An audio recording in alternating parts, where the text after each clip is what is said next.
बुद्ध के समय श्रावस्ती नगरी में रहने वाली कृषा गौतमी नामक महिला की। उसका एक बेटा था जो अचानक बीमार होकर मर गया। कुछ समय पहले ही उसके पति का भी देहांत हुआ था। उस पर जैसे दुख का पहाड़ टूट पड़ा। पति की मौत के बाद वह बेटे के आसरे ही जी रही थी। गौतम बुद्ध उसी नगर के पास रुके हुए थे। लोगों ने महिला को समझाया, रो मत, इतना दुखी मत हो, तुम बच्चे को बुद्ध के पास क्यों नहीं ले जाती? वह बहुत दयालु हैं, इसे फिर से जीवित कर देंगे। महिला बच्चे के शव के साथ भागी भागी पहुंची बुद्ध के पास। बुद्ध ने महिला की ओर देखा। उन्होंने उसे बच्चे को अपने सामने ही लिटाने को कहा। बुद्ध बोले, हाँ, मैं इसे जीवित कर दूंगा, लेकिन तुम्हें एक शर्त पूरी करनी होगी। महिला बोली, बच्चे के लिए मैं अपनी जान भी देने को तैयार हूँ।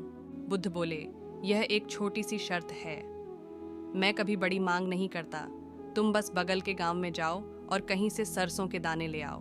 बस एक बात याद रखो, सरसों के दाने ऐसे घर से आने चाहिए जहां कभी किसी की मौत ना हुई हो।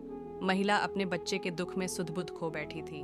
वह बुद्ध की बात को समझ नहीं पाई कि कोई ऐसा घर नहीं हो सकता जहां कभी किसी की मौत ना हुई हो। वह दौड़ी दौड़ी गांव पहुंची। वह जानती थी कि हर घर में सरसों थी, क्योंकि गांव के सभी लोगों ने फसल के रूप में उसी की खेती की थी। उसने कई द्वार खटखटाए। लोगों ने उसकी कहानी सुनकर कहा, बस सरसों के कुछ दाने, हम बैलगाड़ी भरकर सरसों दे सकते हैं, लेकिन तुम्हारी शर्त पूरी नहीं हो सकती। हमारे घर में कई लोगों की मौत हुई है। हमारे सरसों के दाने तुम्हारे किसी काम के नहीं। जब रात हुई तो महिला को होश आया। उसने हर घर का दरवाज़ा खटखटाया था। धीरे धीरे उसे समझ आया कि मौत तो होनी ही है, सभी को मरना पड़ता है, इससे बचने का कोई रास्ता नहीं। जब वह बुद्ध के पास लौटकर आई तो पूरी तरह बदल चुकी थी। उसके बच्चे की लाश जमीन पर पड़ी थी और बुद्ध इंतजार कर रहे थे उसका। महिला आई तो बुद्ध ने पूछा, सरसों के दाने कहाँ हैं? महिला हंसी और बुद्ध के चरणों में गिर गई। मुझे भी अपने रास्ते पर ले चलो, क्योंकि मैं तुम्हारा संदेश समझ चुकी हूँ। हर व्यक्ति को मरना होता है। आज मेरा बेटा मरा है। कुछ समय पहले मेरे पति का देहांत हुआ था। कल मैं भी नहीं रहूंगी। मैं मरने से पहले मृत्यु के पार निकलना चाहती हूँ। अब मैं अपने बेटे को दोबारा जीवित नहीं करना चाहती। मैं अब खुद कभी नष्ट नहीं होने वाले जीवन का साक्षात्कार करना चाहती हूँ। बुद्ध बोले, तुम्हें भेजने का उद्देश्य ही यही था कि तुम जाग जाओ। बुद्ध ने कुशा गौतमी को दीक्षित करना स्वीकार किया।